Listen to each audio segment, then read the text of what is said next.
Hello guys, welcome back to our Pakistan reaction channel. हम तीन दिनों से मैं हूं मिस्टर बदलू और मेरे साथ हैं जी मैं मोहम्मद शाबान और मैं हूं जुनैद।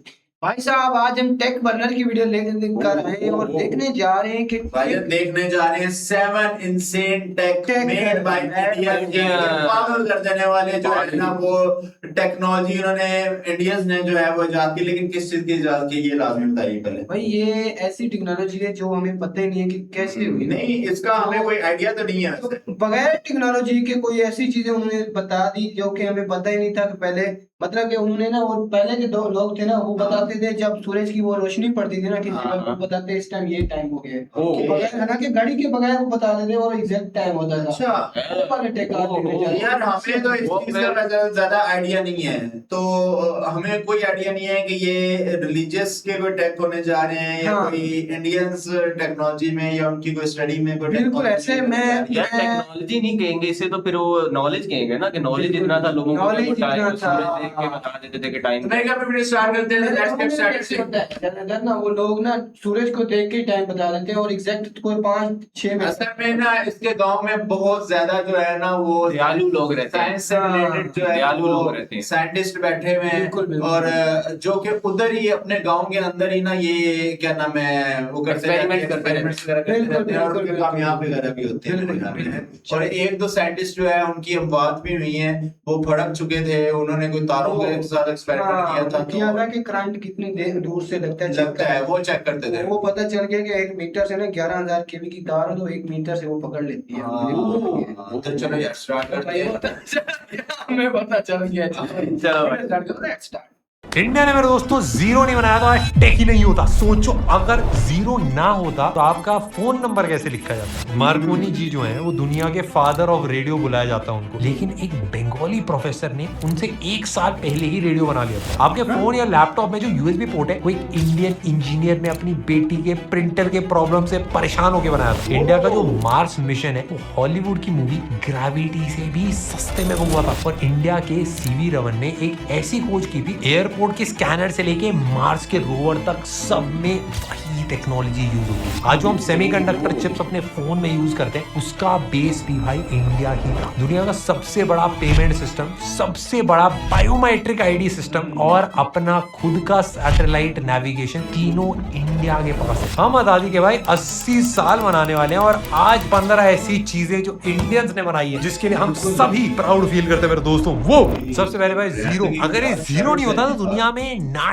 टेक होता ना टेक्नोलॉजी, हम आज भी शायद पत्थरों पे ही लिख रहे होते भाई। सबसे पहले आप एक काम करो, रोमन न्यूमरल्स में 1987 लिखने की कोशिश करो। ये कुछ आएगा भाई MCMLXXXV11 भाई, ये कंफ्यूजिंग है ना भाई बहुत ज्यादा, इसीलिए जीरो आया। जीरो सिर्फ एक नंबर नहीं है, पूरे मॉडर्न कंप्यूटिंग का बाइनरी सिस्टम का फाउंडेशन है। 5th सेंचुरी के अंदर भाई आर्यभट्ट ने decimal place value system explain किया था, जिसके अंदर डिजिट वैल्यू उसकी पोजीशन पे डिपेंड करती है। और 7th सेंचुरी में भाई ब्रह्मगुप्ता जी ने किताब लिखी थी ब्रह्मस्फुट सिद्धांत। इसके अंदर जीरो को एक प्रॉपर नंबर बनाया था। उसमें लिखा ये था कि भाई नंबर जीरो से मल्टीप्लाई करो तो आंसर हमेशा जीरो रहेगा, और जीरो को किसी नंबर में ऐड करो तो नंबर सेम ही रहेगा। ये रूल्स अरब मैथमेटिशियंस के थ्रू यूरोप पहुंचे और वहां से जीरो को भाई पूरी दुनिया में स्प्रेड कर दिया गया। आज भी भाई जब भी कोडर बाइनरी 0 और 1 लिखता है या फिर आप अपना फोन नंबर टाइप कर दो तो ये सभी कुछ एक इंडियन के आइडिया के ऊपर बेस्ड है। प्लास्टिक सर्जरी क्या आपको पता है भाई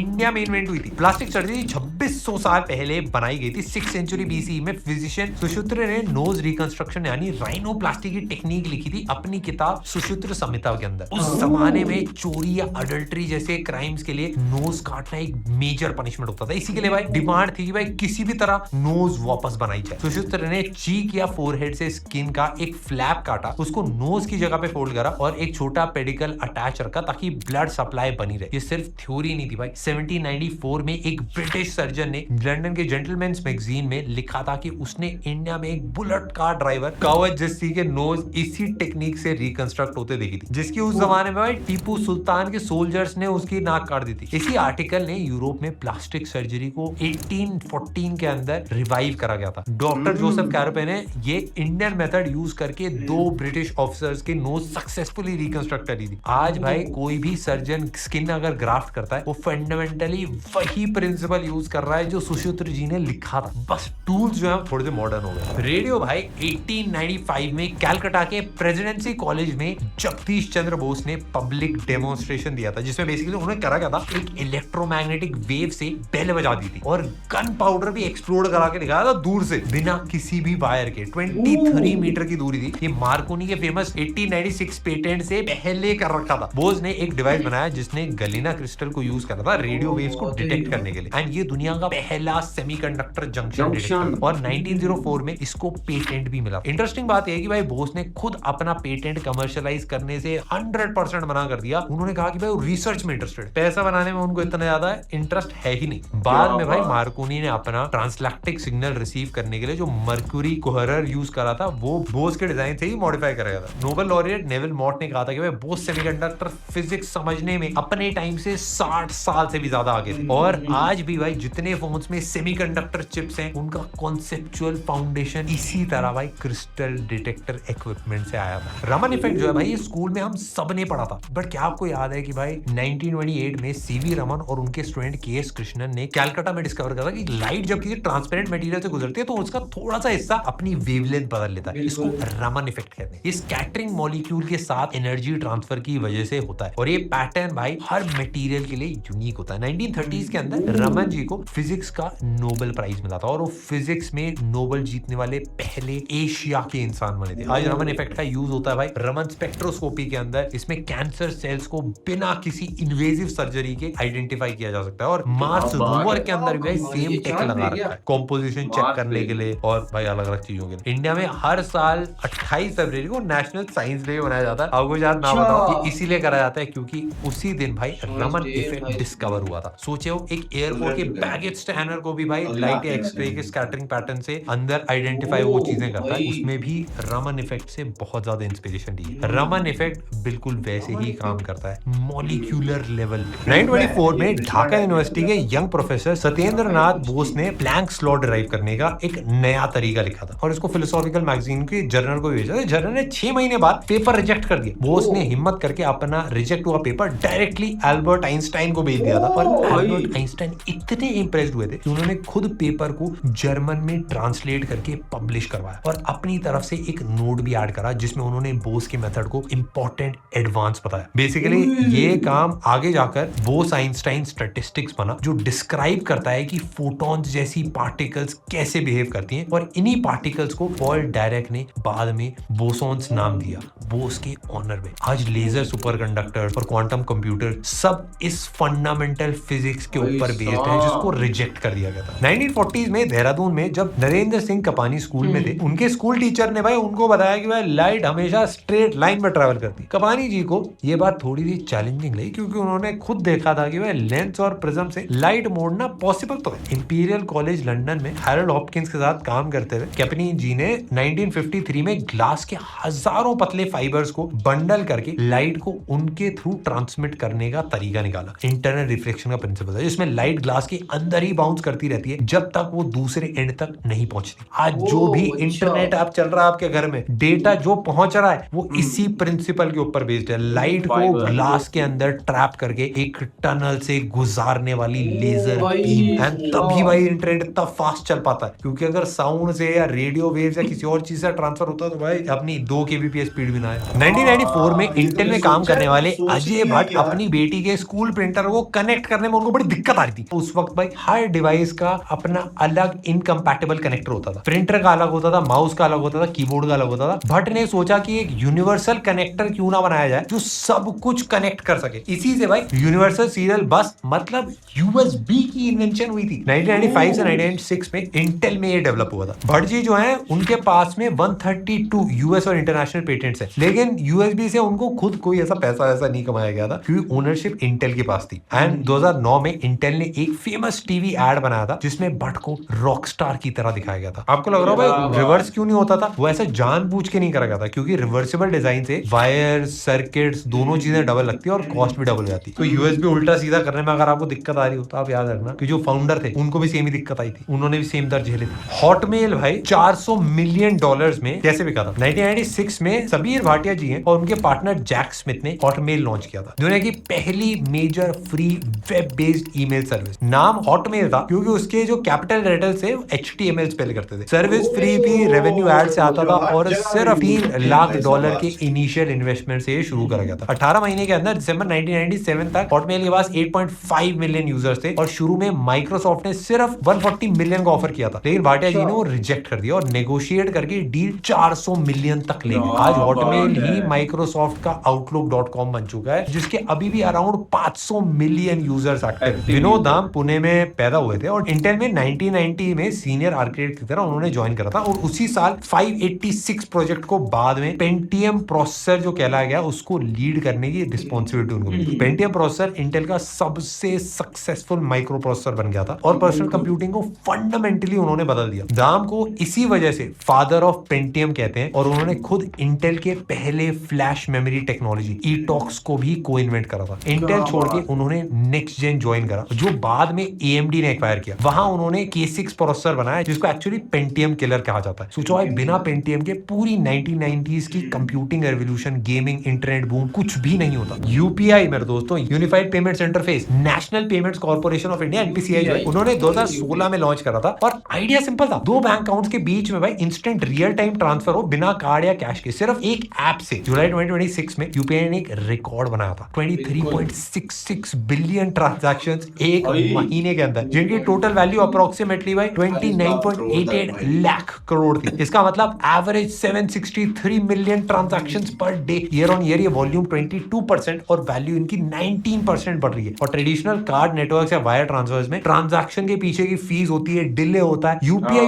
फ्री इंस्टेंट सेकंड्स में सेटल होता है और आज छोटी से छोटी चाय की दुकान पे भी भाई QR कोड लगा के रखते हैं। सब कुछ UPI से हो रहा है। आधार जो है, जो इंडिया में यूज करा जाता है, ये दुनिया का सबसे बड़ा ID सिस्टम है। ये कैसे बना? आधार जो है वो 2009 में नंदन नीलेकनी की लीडरशिप के अंदर UIDAI ने शुरू करा था। दुनिया का सबसे बड़ा बायोमेट्रिक आइडेंटिफिकेशन सिस्टम। हर रेजिडेंट को एक 12 डिजिट का यूनिक नंबर मिलता है जो उनके फिंगरप्रिंट्स, आइरिस स्कैन्स और फोटोग्राफ से लिंक होता है। इससे आज तक 1.4 बिलियन से ज्यादा आधार नंबर्स को रजिस्टर करा जा चुका है, जो इंडिया की पूरी पॉपुलेशन के करीब करीब बराबर है। सबसे बड़ा टेक्निकल चैलेंज था भाई बायोमेट्रिक डुप्लीकेशन, कंफर्म करना कि एक इंसान भाई 2 बार रजिस्ट्रेशन ना करे। और उस वक्त भाई इससे सबसे बड़ी सिमिलर जो डेटाबेस थी वो 100 मिलियन लोगों की थी। तो एक कंप्लीटली भाई नई टेरिटरी था। पीक टाइम पे पूरे इंडिया में 35,000 एनरोलमेंट स्टेशन चलाए गए थे जो डेली 1.5 मिलियन लोगों को एनरोल कर सकते थे। वर्ल्ड बैंक के चीफ इकोनॉमिस्ट पॉल रूमर ने आधार को दुनिया का सबसे सोफिस्टिकेटेड ID प्रोग्राम बताया था। क्या आप लोगों को पता है भाई, मंगलयान एक मूवी से सस्ते में बना था। 2013 में इसरो ने मंगलयान मार्स ऑर्बिटर जो मिशन है उसको लॉन्च किया था और इंडिया का पहला देश बने हम जो अपने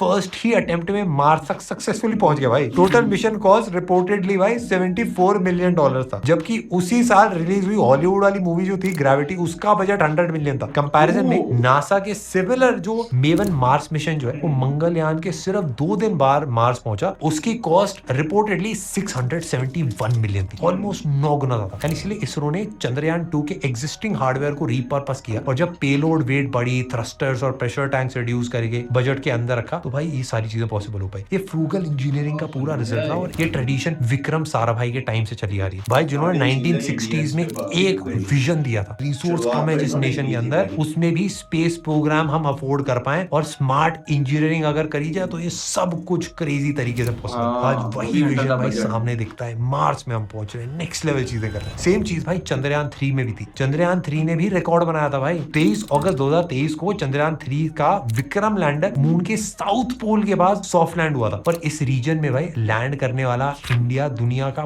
पहला देश बना। ये मिशन रिपोर्टेडली भाई $75 मिलियन में कंप्लीट हुआ था और इंडिया मून पे लैंड करने वाला सिर्फ चौथा देश बन गया, US, रशिया और चाइना के बाद में। सबसे ड्रामेटिक पार्ट रशिया अपना लूना 25 स्पेसक्राफ्ट जो है, जो इसी साउथ पोल रीजन में लैंड करने की जो कोशिश कर रहा था, चंद्रयान 3 की लैंडिंग के सिर्फ 2 दिन पहले ही कंट्रोल पूरा खो के क्रैश हो गया था। विक्रम लैंडर ने हॉप एक्सपेरिमेंट भी किया था, अपनी जगह से उड़ा और 30 से 40 मीटर दूर दोबारा लैंड करा ताकि फ्यूचर सैंपल रिटर्न मिशंस के लिए भी प्रूव हो सके कि लैंडर भाई दोबारा लिफ्ट ऑफ कर सकता है। नेविक आप लोगों को पता हो भाई, इंडिया का अपना GPS है। 1999 में कारगिल वॉर के दौरान इंडिया ने US से GPS डेटा मांगा, लेकिन US ने वो डेटा देने से मना कर दिया। इस इंसिडेंट ने इंडिया को रियलाइज करवा दी कि अपनी क्रिटिकल मूवमेंट पे कोई भी foreign navigation system access deny कर सकता है, तो अपना खुद का एक इंडिपेंडेंट सिस्टम जरूरी है। इसीलिए भाई नेविक प्रोजेक्ट शुरू हुआ था, जिसे गवर्नमेंट ने 2006 में अप्रूव करा था और ये सिस्टम 2018 तक ऑपरेशनल हो गया। टोटल प्रोजेक्ट कॉस्ट भाई रिपोर्टेडली 525 मिलियन रही है। उसका space segment, ground segment and user receiver सब कुछ इंडिया में ही बनाया गया। और इसे बताओ नेविक अभी भी 100% स्मूथ नहीं है। 11 प्लान सैटेलाइट्स में से सिर्फ कुछ ही फंक्शनल है और गवर्नमेंट ने भी खुद के पार्लियामेंट में एडमिट करी है ये चीज। आई होप भाई ये आगे जाके काफी क्रेजी तरीके से बेटर हो जाए। हरगोबिंद खुराना जी जो पंजाब के एक छोटे से विलेज रायपुर में पैदा हुए थे, वो अपनी इनिशियल पढ़ाई पेड़ के नीचे बैठ के उन्होंने करी थी। उन्होंने जेनेटिक कोड क्रैक करने में क्रिटिकल रोल प्ले करा था। 1968 में उन्हें नोबेल प्राइज मिला था ये प्रूव करने के लिए कि डीएनए के 3 लेटर्स का ग्रुप जिसे कोडॉन कहते हैं कैसे एक स्पेसिफिक अमीनो एसिड को रिप्रेजेंट करता है। लेकिन उनका सबसे बड़ा ब्रेक थ्रू 1970 में आया था, जब उन्होंने दुनिया का पहला फुल्ली सिंथेटिक जीन बनाया था। 1976 में उनकी टीम ने इसे एक लिविंग बैक्टीरियम में सक्सेसफुली इंसर्ट करा था, जो प्रूव करता है कि भाई artificial gene real biological function perform कर सकता है। ये डिस्कवरी आज पूरी ही बायोटेक्नोलॉजी इंडस्ट्री की फाउंडेशन है। Gene therapy, genetically modified crops, PCR जैसी टेक्निक जो कोविड में टेस्टिंग में भी यूज हुई थी, सभी इसी प्रिंसिपल के ऊपर बेस्ड है। मैं आपको एकदम जेन्युइन एक बात बताना चाहता हूँ, आज की डेट में जो ये सारी टेक्नोलॉजीज बिल्ड हुई थी, ये सब ऐसे लोगों ने करी थी जिनके पास रिसोर्सेज बहुत ज्यादा नहीं थी, जिनके पास आज की टेक्नोलॉजी नहीं थी, जिनके पास एआई नहीं था। ज्यादातर लोगों के पास तो फोन और कंप्यूटर भी नहीं थे। आज हमारे पास जो एक्सेस है इंफॉर्मेशन का, टेक्नोलॉजी का, पैसे का, रिसोर्सेज का, जेन्युइन भाई गवर्नमेंट इतने सारे बिजनेस को फंडिंग देती है, इतने सारे इन्वेस्टर्स हैं भाई पैसा इन्वेस्ट करने के लिए। इस वर्ल्ड में जो बेस्ट टाइम था उसमें आज की डेट में हम जी रहे हैं। इससे बेटर अपॉर्चुनिटी इस पूरी दुनिया में कभी नहीं थी भाई। जितने लोग इस वीडियो को देख रहे हैं उसमें से भाई 10 लोग उठ के भी भाई अगर कुछ क्रेजी बिल्ड करते हैं या कुछ क्रेजी इन्वेंट करते हैं, उससे पूरा देश बदल सकता है। खाली देश नहीं, पूरी दुनिया बदल सकती है। मैं बस आपको शेयर करना चाहता हूँ, मैं बहुत ग्रेटफुल हूँ आप सब लोगों के लिए कि हम सब ओके भाई साहब, एक चीज पर डिस्कशन करना चाहूंगा जो कि मोस्ट इम्पोर्टेंट डिस्कशन है मेरे लिए भाई। मैं पूछना चाहूंगा कि ये जो भाई ने टी शर्ट पहनी हुई है, इसको हम पाकिस्तान में मंगवा सकते हैं कि नहीं यार?